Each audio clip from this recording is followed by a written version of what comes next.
शांति। 22 मई 2026 बाबा का शकार मुरली। मीठी बच्ची, चैरिटी बिगिंस एम होम। यथार्थ जो देवी देवता धर्म के हैं, शिव के वह देवताओं के पुजारी हैं, उन्हें पहले पहले ज्ञान दो। प्रश्न, बाप का कौन सा कर्तव्य कोई भी मनुष्य नहीं कर सकते और क्यों? उत्तर, सारे विश्व में शांति स्थापन करने का कर्तव्य एक बाप का है। मनुष्य विश्व में शांति स्थापन नहीं कर सकते क्योंकि सब विकारी है। शांति की स्थापना तब हो जब बाप को जाने और पवित्र बने। बाप को न जानने के कारण निर्धनके बन गए हैं। गीत मरना तेरी गली में। ओम शांति। ओम शांति का अर्थ भी घड़ी घड़ी बताना पड़े क्योंकि ओम शांति का अर्थ कोई भी नहीं जानते। जैसे घड़ी घड़ी बोलना पड़ता है, मन मना भव। यथार्थ बेहद के बाप को याद करो। ओम का अर्थ कह देते हैं ओम माना भगवान। बाप कहते हैं ओम यथार्थ मैं आत्मा हूँ, यह मेरा शरीर है। परम पिता परमात्मा भी कहते हैं ओम नमो शिवाय, मैं भी आत्मा हूँ, परम धाम में रहने वाला हूँ। जन्म मरण के फेरे में आती है, मैं नहीं आता हूँ। हाँ, मैं साकार में आता हूँ जरूर। तुम बच्चों को सृष्टि के आदि मध्य अंत का सार समझाने के लिए कोई और यह समझा न सके। अगर निश्चय नहीं तो सारी दुनिया में भटकना चाहिए, ढूंढना चाहिए और कोई है जो अपना और सृष्टि के आदि मध्य अंत का नॉलेज देते हैं। परम पिता परमात्मा के बिगड़ सृष्टि चक्र के आदि मध्य अंत का राज्य कोई बता न सके, कोई राजयोग सिखा न सके, पतितों को पावन बना नहीं सकते। पहले पहले जो भी देवी देवताओं के पुजारी हैं उन्हों पर पुरुषार्थ करो समझाने का। आदि सनातन देवी देवता धर्म वालों ने ही पूरे 84 जन्म लिए हैं, वहीं अच्छी रीति समझ सकेंगे। बाद में आने वाले 84 जन्म ले न सके, वह सुनेंगे भी। वह जो देवताओं के पुजारी होंगे और जो गीता पढ़ने वाले होंगे। गीता के सिर्फ यह बहुल्य की है कि भगवान के बदले श्री कृष्ण का नाम डाल दिया है। तो गीता पढ़ने वाले को समझाना चाहिए, पूछना चाहिए परम पिता परमात्मा शिव से आपका क्या संबंध है। उसको भगवान कहेंगे। श्री कृष्ण तो दैवी गुण वाले हैं, उनकी दैवी राजधानी थी, उसमें सब दैवी गुण वाले थे। अब वहीं पूज्य के पुजारी बन गए हैं। तो कोशिश कर पहले पहले आदि सनातन देवी देवता धर्म वाले को उठाना चाहिए। चैरिटी बिगड़ से होम जो शिव के पुजारी हो उनको भी समझाना पड़े। शिव आता है जरूर, तब तो उसकी जयंती मनाते हैं। वह परम पिता परमात्मा है, जरूर आकर राजयोग सिखाते होंगे और कोई मनुष्य मात्र सिखा न सके। श्री कृष्ण को वह ब्रह्मा को भगवान नहीं कहा जाता है, जबकि सर्व का सतगति दाता बाप एक ही है। वह ज्ञान का सागर होने के कारण सबका शिक्षक भी है। सृष्टि आदि मध्यांत के हिस्ट्री ज्योग्राफी दूसरा कोई जानते नहीं है। बाप कहते हैं मुझे ज्ञान का सागर चैतन्य बीज रूप भी कहते हैं। यह जो उल्टा जहाड़ है उनके आदि मध्य अंत का ज्ञान उस बीज के पास ही होगा। इसीलिए मुझे ज्ञान का सागर ऑलमाइटी अथॉरिटी कहते हैं। अथॉरिटी क्या है? सभी वेदों शास्त्रों ग्रंथों आदि सबको जानते हैं। तुम बच्चों को समझा रहे हो, वह शास्त्र सुनाने वाले कहते हैं कल्प की आयु लाखों वर्ष है, परंतु वह तो हो नहीं सकता। यह वैरायटी धर्मों का मनुष्य सृष्टि रूपी झाड़ है, उनकी आयु भागवत में लंबी चौड़ी लिख दी है। अब भागवत कोई धर्मशास्त्र तो नहीं है, गीता धर्मशास्त्र है। उनसे देवी देवता धर्म स्थापक हुआ। बाकी भागवत महाभारत आदि उनसे कोई धर्म नहीं स्थापन होता। तो वो श्री कृष्ण की हिस्ट्री लिखी है।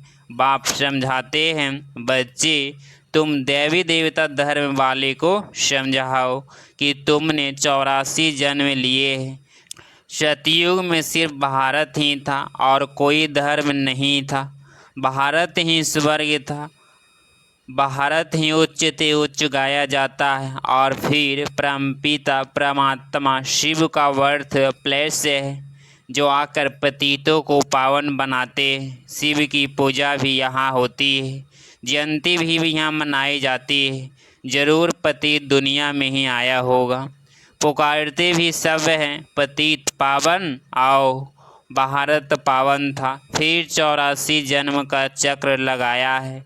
जो पावन स्वर्गवासी थे अब वह नरकवासी पतित बने हैं। पावन बनाया शिव बाबा ने, पतित बनाया रावण ने। इस समय है ही रावण का राज्य कलयुग। हर नर नारी में 5 विकार है।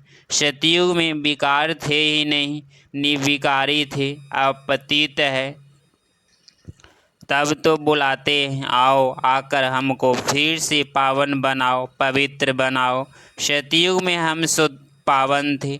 21 जन्म राम राज्य थे, राज्य में थे। अब तो है रावण राज्य, सब विकारी है। बाप कहते हैं काम महाशत्रु है, यह आदि मध्य अंत दुख देते हैं। अब इन पर जीत पाए पावन बनो। तुमने जन्म जन्मांतर पाप किए, सबसे तमो प्रधान बने। आत्मा में खाद पड़ती गई। पहले तो गोल्डन एज थे, फिर सिल्वर एज, फिर कॉपर एज। खाद पड़ते पड़ते सीढ़ी उतरते आए। भारत की ही बात है, सतयुग में 8 जन्म, फिर त्रेता में 12 जन्म, फिर वहीं भारतवासी चंद्रवंशी वैश्यवंशी बनते हैं। आत्मा इन प्योर बनती है। बाप कहते हैं मैं आकर कल्प कल्प भारत को स्वर्ग बनाता हूँ, फिर रावण नरक बनाते हैं। यह ड्रामा बना हुआ है। अब बाप समझाते हैं ज्ञान सागर तो शिव बाबा है ना, उच्च ते उच्च शिव सबका पूज्य। पहले पहले उनकी पूजा होती है। वह है बेहद का बाप, जरूर उससे बेहद का वर्षा मिलता है। भारतवासी भूल गए, भगवान एक ही निराकार को ही कहा जाता है। उनको मनुष्य याद भी करते हैं, ऐसे नहीं कि सब भगवान ही भगवान है। एक तरफ भगवान को याद भी करते हैं, फिर ग्लानि भी करते हैं। एक तरफ कहते सर्वव्यापी है और फिर कहते पतित पावन आओ। बाप आकर ब्रह्मा तन से ब्रह्मा मुख वंशावली ब्राह्मणों को ही समझाते हैं। अभी तुम ब्राह्मण चोटी हो। ब्राह्मणों के ऊपर ठहरा शिव, विराट रूप में देवता क्षत्रिय वैश्य शूद्र दिखाते हैं। ब्राह्मणों का नाम ही नहीं, क्योंकि देखते हैं ब्राह्मण तो हैं ही विकारी, फिर देवताओं से उत्तम कैसे कहे। बाप समझाते हैं वह भी गाते हैं ब्राह्मण देवी देवताए नमः। एक्यूरेट कोई जानता ही नहीं का राज्य कब था, स्वर्ग कहाँ से आया। अब तुम समझते हो। बाबा आकर ब्रह्मा द्वारा स्वर्ग की स्थापना करते हैं, शंकर द्वारा नरक का विनाश कराते हैं। महाभारत की लड़ाई भी लगी थी ना, जिससे स्वर्ग के गेट खोले थे। गाते हैं परंतु कुछ भी समझते नहीं। यह भी दिखाते हैं कि इस रुद्र ज्ञान यज्ञ से विनाश ज्वाला प्रज्वलित हुई। बरोबर अभी वही पाठ चल रहा है। 5000 वर्ष पहले भी लड़ाई लगी थी, तब पतित दुनिया विनाश हुई थी। गीता का ज्ञान जब सुनाते हैं तो कहते हैं 3 सेनाएं थी, यूरोपवासी यादव सेना जिन्होंने साइंस से मुसल इन्वेंट किए। गीता के पूरे 5000 वर्ष हुए। बाप समझाते हैं यह 3 सेनाएं अभी भी है, गाया हुआ है। विनाश काले विपरीत बुद्धि, यथार्थ परमपिता परमात्मा से विपरीत बुद्धि है। जानते नहीं है सिवाय तुम्हारे कोई की प्रीत नहीं है। सबकी विनाश काले विपरीत बुद्धि है। बाकी तुम पांडवों की है प्रीत बुद्धि। तुम शिव बाबा को याद करते हो, जानते हो शिव बाबा हमको 21 जन्म का वर्षा देने आए हैं। तुम्हारी प्रीत बुद्धि है शिव बाबा के साथ।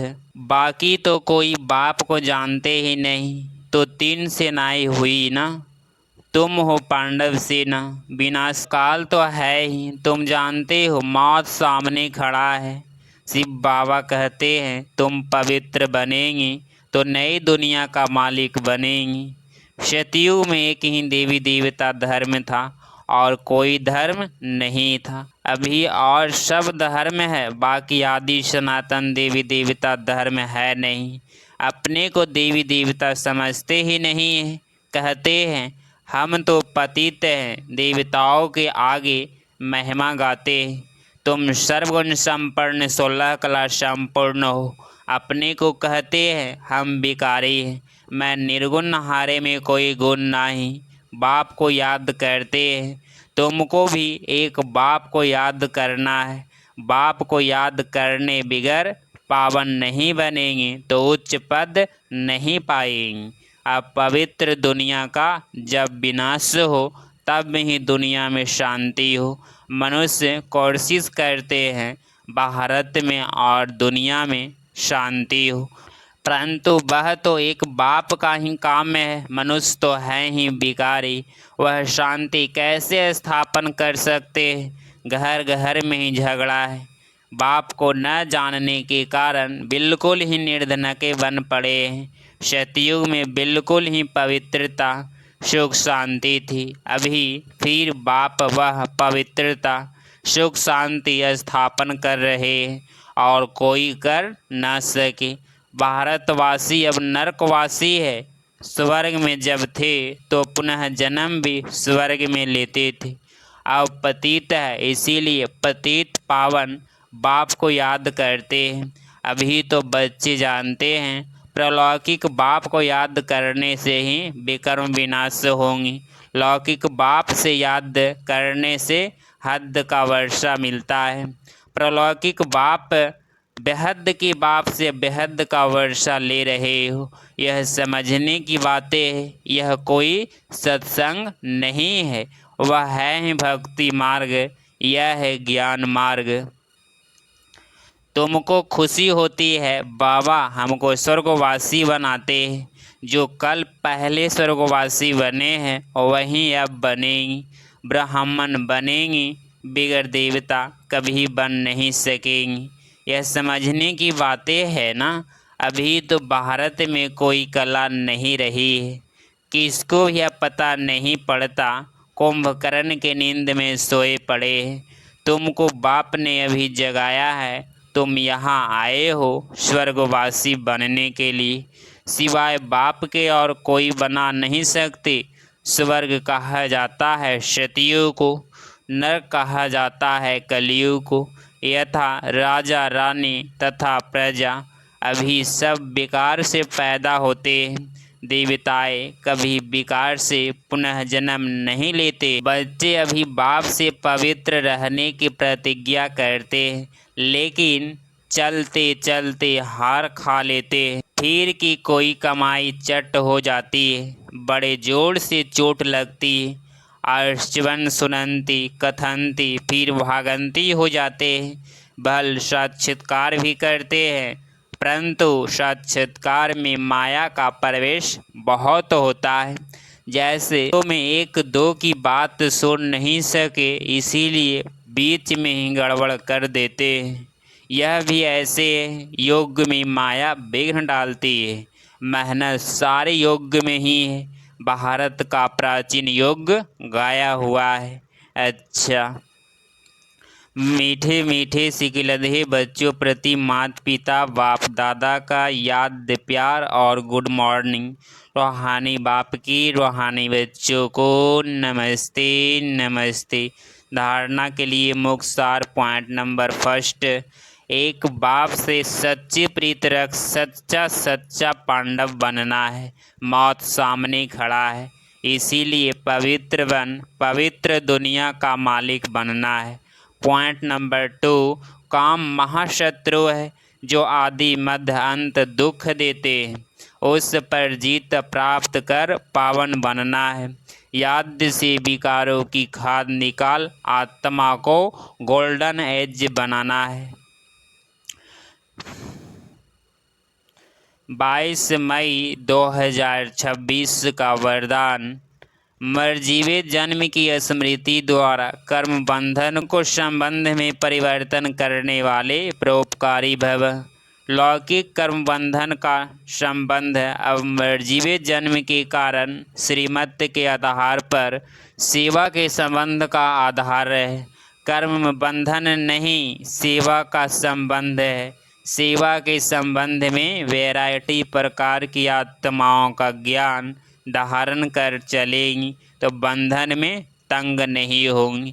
लेकिन अति पाप्य आत्मा अपकारी आत्मा से भी नफरत व घृणा के बजाय रहम दिल बन तरस की भावना रखते हुए सेवा का संबंध समझकर सेवा करेंगी तो नामी ग्रामी विश्व कल्याणी वह परोपकारी गाए जाएंगी। स्लोगन, समय वह परिस्थिति प्रमाण वैराग्य आया तो यह भी अल्पकाल का वैराग्य है, सदाकाल के वैरागी बनो।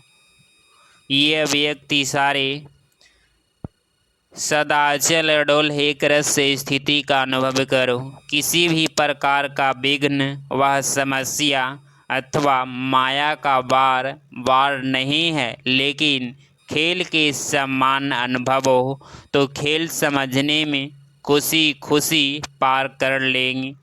एक रस रहेगी, लेकिन अगर इसे बार समझेंगी तो घबराएंगी भी और हलचल में भी आ जाएंगी। माया का काम है आना और आपका काम है विजयी बनना।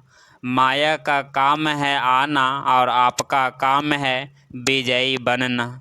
अगर आप इस चैनल पे डेली मुरली क्लास सुन रहे हैं तो चैनल को प्लीज़ सब्सक्राइब करें, नोटिफिकेशन ऑल पे क्लिक करें। मिलते हैं अगली मुरली क्लास में। ओम शांति, ओम शांति, ओम शांति।